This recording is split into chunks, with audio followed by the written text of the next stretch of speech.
Hello दोस्तों, wave city के project एलिगो में आइए देखते हैं अभी तक क्या क्या कंस्ट्रक्शन अपडेट हैं। ये है वेव सिटी का मेन रोड जो गेट नंबर 1 से सीधे प्रोजेक्ट एलिगो तक आता है। ये है कंस्ट्रक्शन के लिए मेन गेट, जिसे हम अभी अंदर जा कर के देखते हैं क्या क्या कंस्ट्रक्शन अपडेट अभी तक है। ये सामने जो आप देख रहे हैं ये है एफ टावर, जो कि मिड राइज अपार्टमेंट है 8 फ्लोर की, और इसके बगल में है वेव सिटी का एक और प्रोजेक्ट जिसको वेव एग्जीक्यूटिव फ्लोर्स के नाम से जाना जाता है। ये एफ टावर में टोटल 8 फ्लैट हैं पर फ्लोर पे।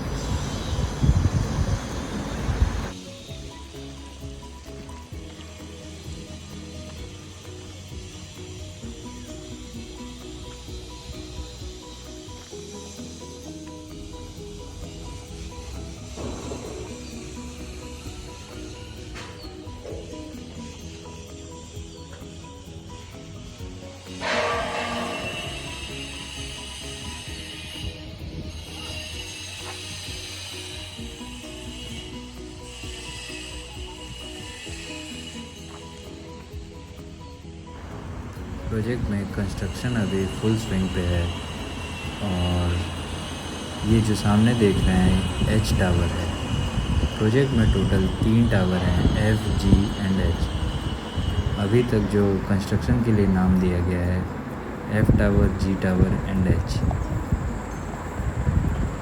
प्रोजेक्ट के जस्ट राइट साइड में आपको एक 6.5 एकड़ का पार्क मिलता है।